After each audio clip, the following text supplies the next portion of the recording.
The academy classroom hung in the sky like a metal jewel, suspended above the green plains of Seven. The windows showed 3 moons rising in the purple sky. Inside, Professor stood before his students with his scaled arms crossed. His yellow eyes moved from one student to the next. The teacher had been teaching for 340 years. He had trained thousands of students from 100 different worlds. He knew what he was doing. The classroom held 5 students. A warrior named sat in the front row.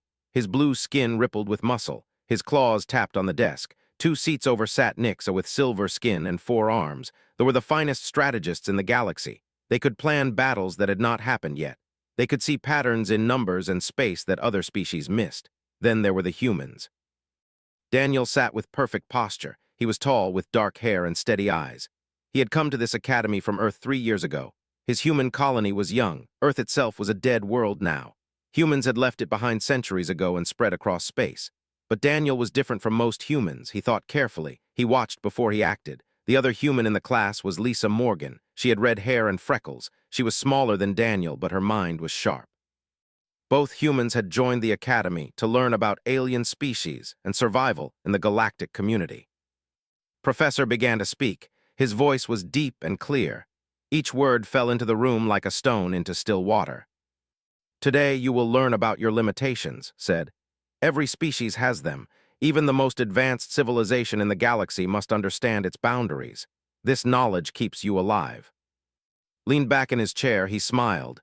His teeth were white and sharp. He thought he knew what was coming. A lecture, maybe a test with numbers and theory. "I am giving you a hunting challenge," continued. "You will travel to the island of Prime. You will have 4 days to complete this task. You will hunt and capture the—" The room went silent. Nix's 4 eyes blinked in sequence. It was not a small thing. It was a hunting creature that had killed experienced hunters from at least 6 different species. It had armor-like skin that could resist energy weapons. Its senses were sharper than anything in the known galaxy. It could smell prey from 20 kilometers away. It could hear a heartbeat through stone. It could see heat through fog and darkness. It was considered the perfect predator on Prime. Laughed, the sound was loud and rough. "This is a test for children," he said. "They will be dead by the first sunrise." Nix did not laugh. Instead, she calculated. Her brain was already running through possibilities. She was thinking about tools, strategies, patterns. Her 4 hands moved slightly as if typing invisible numbers into the air. Daniel looked at Lisa. She looked at him. They did not speak. They did not need to.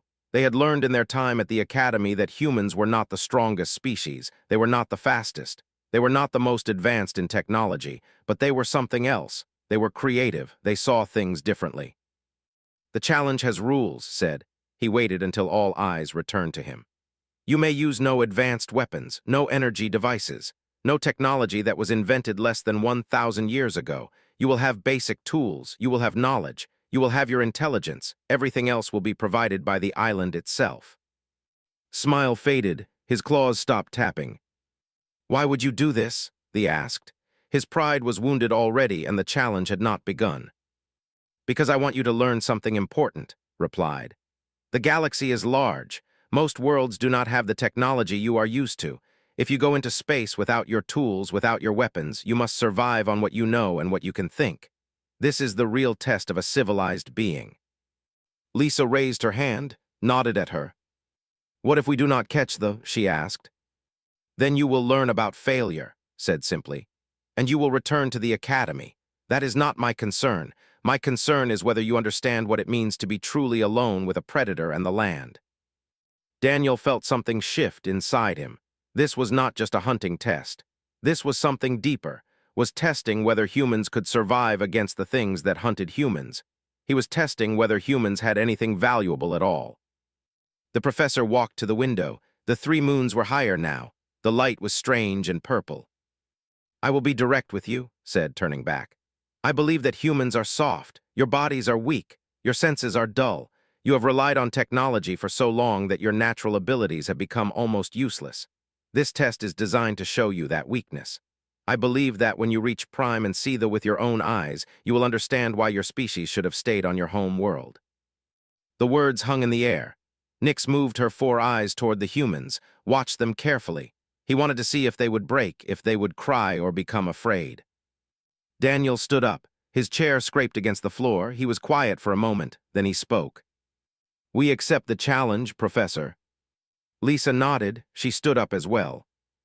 Looked at both of them for a long time. His yellow eyes were unreadable. Finally, he nodded once. "Good," he said. "Transport to Prime leaves in 1 hour. You will arrive at sunrise. You will be given basic supplies. Your task is clear. You must capture or kill the within 4 days. If you succeed, you will pass. If you fail, you will learn. Either way, you will return to the academy. I will be watching through monitors. I will see everything."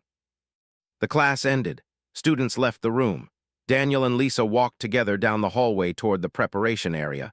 Other students looked at them as they passed, some with pity, some with curiosity, some with the certainty that they would soon be dead. Lisa spoke quietly as they walked. "Do you think he is right? Are we too soft for this?" Daniel did not answer right away. He was thinking about what it said, about being alone with a predator, about having only your mind and your body and the land around you. "No," Daniel said finally. "I think he is wrong about something. He thinks weakness and technology are connected. He thinks intelligence is something you use from outside a problem. He does not understand that humans think differently about problems. We see them from the side that other species miss." Lisa looked at him. A small smile appeared on her face. "Then let us show him what we can do," she said. In 1 hour, they would board the transport. In a few hours more, they would stand on Prime. They would see the island that had killed so many hunters from so many species. They would feel the heat and smell the air and hear the sounds of a world that did not care whether they lived or died. The transport ship cut through the atmosphere like a knife. Below, Prime grew larger. The island was a mix of dark rock and green forest. Volcanoes smoked in the distance. The temperature reading showed it was hotter than most worlds. The radiation levels were high. The gravity was stronger than Earth normal. This was a world that wanted to kill anything that tried to live on it. Daniel and Lisa stood at the window and watched the island approach. Neither of them spoke. Was in another section of the transport, lifting weights to prepare his muscles. Nix was in a data room, pulling information about from the Academy database. Neither of them wanted to talk to the humans. They did not think humans had anything useful to teach them. The transport landed on a flat area of dark stone. The ramp lowered. Heat rolled up like a wave. The air smelled like sulfur and something burned. Daniel stepped out first. The gravity pulled at his legs harder than Earth normal. His muscles would need time to adjust. Lisa came next. She immediately started observing. She noticed the wind direction. She felt the temperature shift. She watched the plants move in the breeze. Emerged like a storm. He was already running calculations in his head. He was thinking about speed and strength and how long his muscles could work in this heat. He was thinking like a warrior. He wanted to move fast and hit hard and end things quickly. Nix descended slowly. Her 4 eyes moved constantly. She was recording data. The position of the sun, the angle of shadows, the thermal heat rising from the volcanic rock. She was building a map of this world in her mind. She was running probabilities. Professor's voice came through the speakers mounted on the transport. "You have 4 days. Your basic supplies are in the black container. You may use them. You may use anything you find on the island. You must work alone. No cooperation between competitors. The is somewhere on this island. Find it. Good luck." The transport rose into the sky. Within seconds, it was gone. The 5 of them stood in the heat and the strangeness of Prime. For the first time, they were truly alone. Opened the supply container immediately. Inside were basic tools: a knife, a spear, fire starter, rope, water containers, dried meat, a map of the island, nothing advanced, nothing electronic, just the things a hunter from 1,000 years ago would have had. He grabbed the spear and water and ran toward the forest without looking back. He was already gone. Nix took her supplies more carefully. She studied the map. She pointed one of her 4 hands at a mountain in the distance. Though it would hunt at high ground, it would want to see prey coming from far away. The mountain made sense. She left, moving quickly but not running, thinking as she moved. Daniel and Lisa opened their container together. They looked at the same tools. They looked at the same map. But they did not see what Nix saw. "Look at the ground," Daniel said to Lisa. He pointed to a pattern of claw marks in the dust. The marks were fresh, maybe from last night. They had been near the landing site recently. "It walks this route regularly. See how deep the marks are? It is heavy, over 2 tons of mass, and look here where the right claw digs deeper. It has old damage to the left side." Lisa knelt down. She touched the edge of the claw mark. The ground was cooler here in the shadow of a rock. She nodded slowly, understanding. It comes to this area because it hunts prey that comes to the landing site, Lisa said. The transport heat and noise bring in the local animals, the hunters of the prey. It is following a pattern. Daniel smiled slightly. This was how humans survived, not by being stronger or faster, by understanding patterns, by seeing how things connected to other things. They spent the next hours walking the perimeter of the island slowly, very slowly. While crashed through the forest looking for and Nyx climbed the mountain following her calculations, Daniel and Lisa were learning. They noticed that the always left its hunting grounds by a specific path. The vegetation was worn down, the rocks were marked with claw rakes. Daniel collected samples, he looked at them carefully, then he smelled them, he tasted them. Lisa watched him work, she was doing the same thing in her own way. By midday they had found something important, a kill site. They had taken down a large creature here 2 days ago. The bones were cracked. The meat was partially eaten. Flies moved through the remains. Daniel examined the bones with his hands. He traced the bite marks. He looked at the angle of damage. It hunts early morning, Daniel said. Look at the sun position when the shadow fell here. The kill was made in the first hours after sunrise. The hunts when light is low, when prey is still waking up, when they are confused and not ready to run. Lisa moved around the kill site. She noticed something else. The bones were arranged in a pattern. The large bones were in one area, the smaller ones scattered. The meat was missing from specific parts of the creature. It does not eat randomly, Lisa said. It takes specific nutrients, muscle from the back legs, organs from the center. It leaves the bone marrow. It is calculating its diet. It understands what keeps it strong. They continued their observations for the rest of the day. By sunset, they had documented 17 different areas where the hunted. They had found 5 kill sites from the past week. They had traced a pattern of movement across the island. Meanwhile was in the forest. He had tracked to its resting place. He saw it from a distance. It was enormous, larger than any animal he had ever seen. Its armor-like hide caught the light like dark metal. He did not hesitate. He had his spear. He had his warrior's heart. He attacked. It woke up angry. It turned and charged, thrust his spear at its head. The tip hit the creature's armor-like skin and bounced off. The spear cracked.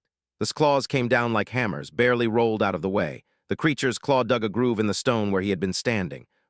Chased him. It was faster than it looked, much faster, made it back to the forest. He hid behind trees that could not follow through the thick growth, but it waited. It knew he was there, had no choice but to leave the area. His spear was destroyed. His pride was wounded. He did not know what to do next. Nyx reached the mountain at sunset. She had calculated this hunting ground perfectly, but she did not find the creature. She found fresh tracks leading away from the mountain. They had moved. Her calculations had been wrong, or the creature's behavior was less predictable than the data suggested. She realized that raw information was not enough. She needed to understand how the creature thought. But understanding how a predator thought was not something that came from numbers. It came from watching. From patience, from the kind of thinking that took time. Daniel and Lisa made camp that night on a high ridge. They could see most of the island from this position. They had a fire burning.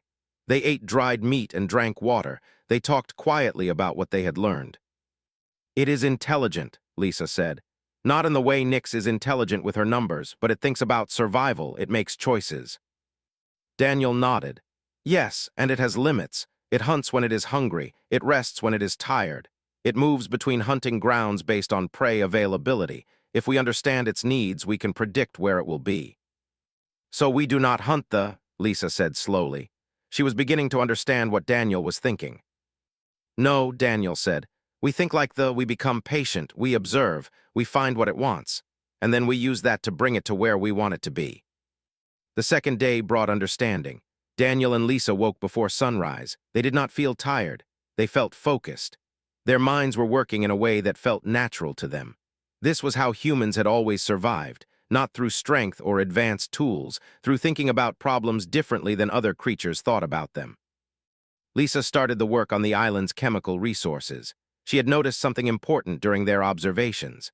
The volcanic activity on Prime created certain mineral deposits. Sulfur was everywhere. She collected samples from around the thermal vents.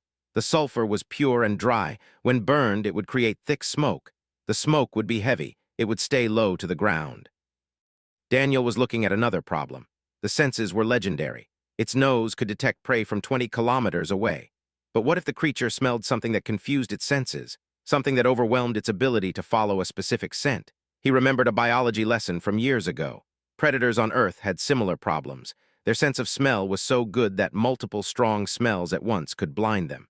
The creature would not know which smell to follow. By midday, they had gathered 50 kilograms of pure sulfur. They had collected plant material from the island.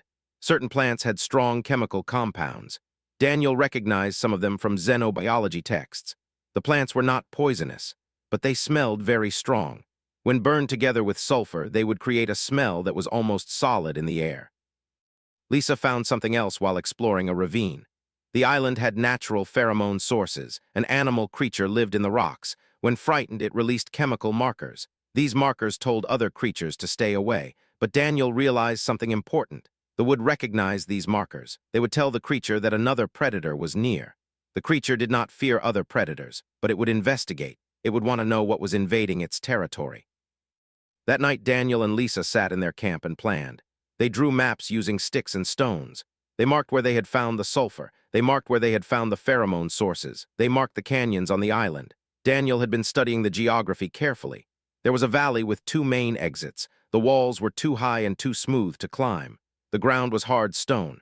If they could get into that valley, it would be trapped. Not trapped in a way that killed it, but trapped in a way that gave them control. Here, Daniel said, pointing at a narrow section of the valley. This is where the wind always moves from north to south. If we burn the sulfur here, the smoke will fill the valley. The creature will panic, but this path leads out. It will have to come this way. Lisa studied the map. She understood what Daniel was thinking. And the pheromone markers, she said. We put them on the path going in. The creature smells them. It thinks another predator has come. It wants to investigate. It enters the valley to find this other predator. It follows the false trail deeper. Daniel nodded. While we are waiting at the far exit with more pheromone markers, the smoke comes from behind. The creature runs forward. We guide it exactly where we want it. And then we close off the exit with rocks and rope. It cannot escape, but it is not hurt. We'll see that we have caught it, Lisa said. And we have not killed it. We have not used violence. We have used our minds. They spent the entire third day preparing. This was the hardest work, gathering materials, moving everything into position, building structures, preparing the fire spots where sulfur would burn, creating false trails with the pheromone markers, tying rope between rocks to block the exit. Their muscles hurt. The gravity of Prime was heavy, but they kept working. Was in the forest. He had recovered from his first encounter with He had made a new spear from a fallen tree, but he was not moving forward. He was sitting and thinking. This was not his strength. Thinking was slow. He wanted to act, but that was too fast, too strong. Did not understand that sometimes strength was not enough. He did not have the patience to learn this lesson. Nyx was on the mountain. She had adjusted her calculations. She was getting closer to understanding this movement patterns. But something was wrong with her data. The creature was not moving in predictable ways. Its behavior contained variables she could not calculate. She had assumed the creature was simple. A machine that followed instincts, but watching from a distance, she realized it made choices. It changed its mind. It acted based on hunger and fatigue and curiosity. These were human qualities. Nyx did not know how to calculate emotions. She did not know how to predict choices based on feelings. She was brilliant with numbers, but helpless with unpredictability. On the evening of the third day, Daniel and Lisa were ready. They had moved the sulfur into place. They had scattered the pheromone markers along the false trail. They had built the rope barrier at the far exit of the valley. Their trap was set. Now they had to wait for to hunt. They did not sleep. They sat on the high ridge and watched the moon rise. Daniel was thinking about what this test really meant, had said that humans were soft, that their lack of technology made them useless. But Daniel understood something different. Humans had survived without technology for millions of years, before cities, before any machines. Humans had survived because they could think about problems in ways that other creatures could not. Lisa was thinking about something else. She was thinking about this was an intelligent creature, a survivor, a hunter. In many ways, it was like a human. It wanted to live. It wanted to hunt successfully. It wanted to protect itself. What if instead of seeing this creature as an enemy, they saw it as something to understand and respect?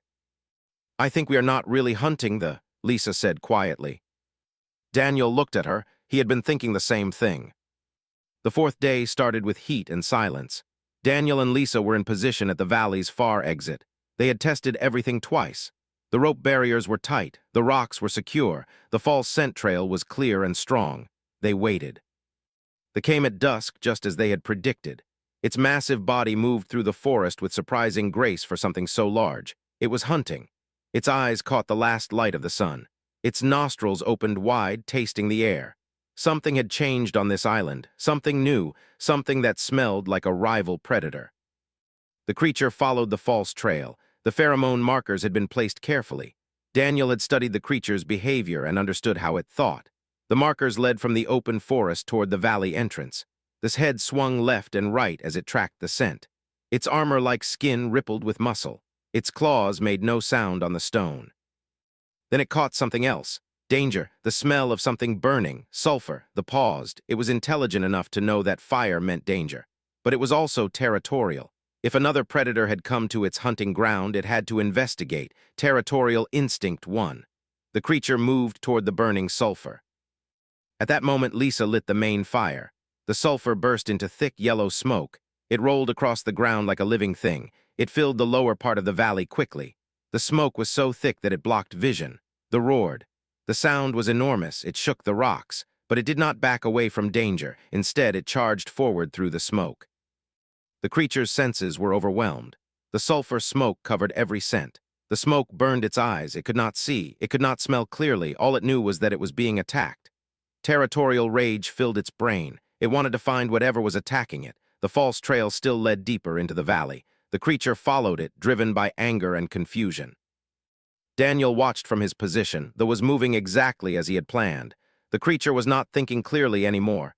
It was reacting to danger with violence. This was the creature's weakness. It was too strong. It was too confident. When something went wrong, it did not think carefully. It just fought harder. They ran deeper into the valley. The smoke followed, pushed by the wind that Daniel and Lisa had calculated so carefully.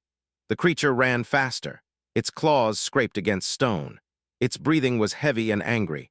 The false trail seemed to go on forever, leading it deeper and deeper. Then suddenly the smoke cleared.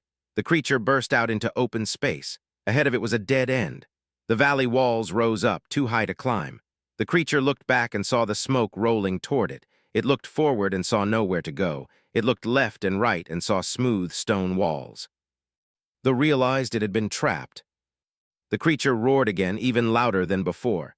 It charged at the valley wall, trying to claw its way up. Its claws scraped and cracked against the stone. It could not get purchase. The wall was too smooth. The gravity of Prime was too heavy. The creature could not climb. Daniel and Lisa had already moved. While they was distracted, they had repositioned the rope barriers. They stretched the heavy rope across the valley exit, securing it between rocks they had cemented in place using the island's mineral deposits. The rope was strong. It was made from plant fiber that Daniel had tested for strength. It could hold weight. They turned and charged back through the valley toward the exit. It was going to break through. The rope would not hold against something this strong, but Daniel was ready. He had prepared for this. He lit another fire, this one on the approach to the exit, not a raging fire. A controlled burn, enough smoke to make the creature hesitate, enough heat to make it uncomfortable. They skidded to a stop. It was confused. Behind it was the dead end. Ahead was fire and heat. The creature was trapped. It circled in the valley, looking for an escape that did not exist. It roared and screamed and charged at the walls, but there was no way out.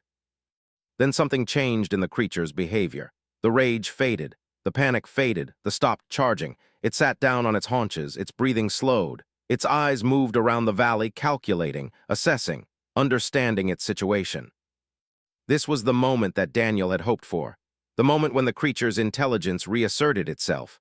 The moment when it understood that it was trapped but not dead, not dying, just contained.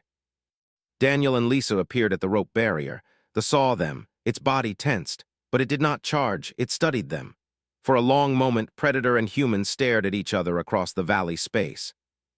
"Look," Lisa whispered to Daniel. "It understands." They turned away from them. It moved to the far side of the valley and lay down. Its head rested on its claws. It was tired. It had burned tremendous energy charging and fighting and trying to escape. Now it was conserving strength. Daniel and Lisa maintained their position at the exit. They did not speak. They did not move. They let the creature calm itself. They let it understand that it was safe, that this trap was not a death sentence, that it was simply captured but alive. By the time night fell, the had fully accepted its situation. It was resting, barely moving. Daniel took samples of fresh meat they had brought and placed them inside the valley. The creature did not eat, but it watched. It was aware. It was alive. Lisa sent a signal to the academy. The monitoring equipment would show that they had caught the creature was contained in the valley. It was unharmed. It was just trapped. Far away in the academy classroom, Professor watched the monitors. He saw the trap. He understood what had happened. He saw the rope barriers, the controlled fire, the careful positioning. He saw how Daniel and Lisa had used the environment and the creature's own nature to catch it. The transport arrived on the morning of the 5th day. Was the first to board. His spear was broken. His pride was shattered. He had failed. They had beaten him in every encounter. He had chased the creature. He had fought it. He had been humiliated. He had learned something important, but not what he expected. He had learned that strength alone meant nothing. Nyx boarded next. She carried detailed data on she had mapped its territory. She had calculated its movement patterns. She had been correct about most things, but she had been wrong about the most important thing. She had assumed the creature was simple, a machine that could be understood through numbers and pattern analysis. She had learned that it was unpredictable, that it made choices based on emotions and instincts that could not be calculated. That sometimes the most important variables were the ones that could not be measured. Then Daniel and Lisa came aboard. They were tired. Their muscles ached. The heavy gravity of Prime had pushed their bodies to the limit, but their eyes were bright. They carried something with them that could not be measured in the usual ways. They carried certainty. They carried the knowledge that they had succeeded. The transport rose into the sky. Prime fell away below them. The island grew smaller and smaller until it was just a speck in the darkness. In the academy, Professor was waiting in his office. The 5 students entered. The teacher sat behind his desk and said nothing for a long time. His yellow eyes moved from Nyx to Daniel to Lisa and back again. His expression was impossible to read. "Tell me what you learned," finally said. Spoke first. His blue skin was darker now, almost black in color. His shame showed on his face. "I learned that strength is not everything. That was faster than I expected, stronger. My spear meant nothing. My training meant nothing. I was defeated." Nodded slowly. "And this lesson is valuable. Go home and think about it. You may return to classes tomorrow." Left the office, his head lowered. Nyx spoke next. "I calculated the creature's behavior based on available data. My calculations were mostly correct, but there were variables that numbers could not capture. The creature acted based on hunger, fear, curiosity, and anger. These are factors that cannot be easily measured. I learned that data alone is not sufficient for understanding complex living beings." Made a sound that might have been approval. "Understanding has many forms. Not all of them come from measurement. You have learned an important lesson about the limits of your own strength. Go, return to your studies." Nyx left the office, her 4 eyes moving thoughtfully. Then looked at Daniel and Lisa. For a moment he did not speak. He stood and walked to the window. He looked out at the 3 moons rising over the plains of 7. "Show me how you did it," he said. Daniel stepped forward. He explained the entire process. He described how he and Lisa had observed instead of immediately attacking it, how they had learned its patterns, how they had studied its senses and its instincts, how they had built their plan using the island's natural resources, how they had created a trap that captured the creature without killing it. Listened without interrupting. When Daniel finished, the professor nodded once. "This is not what I expected," said. "I designed this test to show humans your limitations, to prove that you lack the physical abilities that more advanced species possess. But you have shown me something else entirely." The teacher walked back to his desk and sat down. He looked directly at Daniel and Lisa. "You did not try to match the creature in strength. You did not try to overcome it through violence. Instead, you studied it. You understood it. You predicted its behavior based on observation and logic. You used the environment as a tool. You solved the problem by thinking about it differently than other species think about problems." Lisa spoke for the first time since entering the office. "Thee is an intelligent creature. It lives in this world. It follows patterns because the patterns work. We learned what worked for the creature, and then we used that knowledge to guide it to where we wanted it to be." His expression changed. His yellow eyes widened slightly. "You approached the hunt with respect for the prey. You saw the creature not as an enemy but as something to understand." Daniel nodded. "In my academy lessons, I read history about human survival on Earth. Before humans had weapons and tools, we survived by thinking. We survived by understanding how other creatures lived. We survived by working together and solving problems creatively. Technology made us forget those skills, but those skills are still part of what we are. Stood and walked to Daniel and Lisa. He looked at them for a long moment. "I'm going to change my final examination for all students," said. "From now on, success will not be measured only by the capture of a dangerous creature. Success will be measured by how you capture it. Intelligence and compassion will be valued as much as strength and speed, and the students who show the deepest understanding of their prey will receive the highest marks." Daniel and Lisa felt something shift in the air. They had not just passed the test, they had changed how the test would be taught. "You will both receive perfect marks in my class," continued, "and I will personally recommend you for advanced studies. But more than that, I want you to teach the next group of students. I want them to understand what humans understand. That sometimes the greatest strength comes from thinking about problems differently." Outside the office, Lisa and Daniel walked down the hallway together. Other students watched them pass, some with new respect, some with curiosity, some trying to understand what had happened out there on Prime. "Do you realize what happened?" Lisa asked Daniel as they walked. Daniel smiled slightly. "Yes, we did not just we hunted it in a way that proved something about humans. We proved that we are more than our technology. We proved that we think differently, that we see connections that other species miss." They reached the window that looked out over the academy grounds. Below, students from a dozen different species were studying and training and preparing for their own challenges. "Thought he was teaching us about our limitations," Lisa said. "But instead, we taught him about our strengths. We taught him that humans are not weak, we are just strong in different ways." Daniel nodded. "And now other students will learn it too. Every student who takes final exam in the future will learn that intelligence and observation and creative thinking matter, that compassion matters, that understanding matters." The two humans stood at the window as the sun set over 7. In their minds, they could still see Prime. They could still see the valley and the trapped creature. They could still feel the heavy gravity and the hot wind. They carried that experience with them. It had changed something inside them. It had shown them what they were truly capable of. And somewhere on Prime, that had been released back into the wild. It had felt the experience too. It had been trapped by something weaker than itself. It had survived. It had learned that danger could come in unexpected forms. The creature would remember this, and perhaps it would be more careful in the future, more cautious, more aware that intelligence could be more dangerous than strength. There was still the perfect predator on its island, but now it also carried the memory of being outsmarted by a species it had never given much thought to before, and that memory would stay with the creature for the rest of its life. In the academy, Professor sat alone in his office. He was looking at the monitoring data from Prime. He was looking at how Daniel and Lisa had built their trap. He was looking at the care they had taken in every step, the planning, the observation, the respect for the creature they were capturing. Had been teaching for 340 years. He had seen countless students come and go, but he realized now that he had been teaching the wrong lesson. He had been trying to prove that humans were weak, but humans had just proved to him that they were strong in ways that mattered more than muscle and speed. He made a note in his records. When the next group of students came to take his final examination, things would be different. They would be tested not just on their ability to succeed, but on how they chose to succeed. They would be taught that the greatest victories were often the ones achieved through understanding, patience, and respect for the world around them.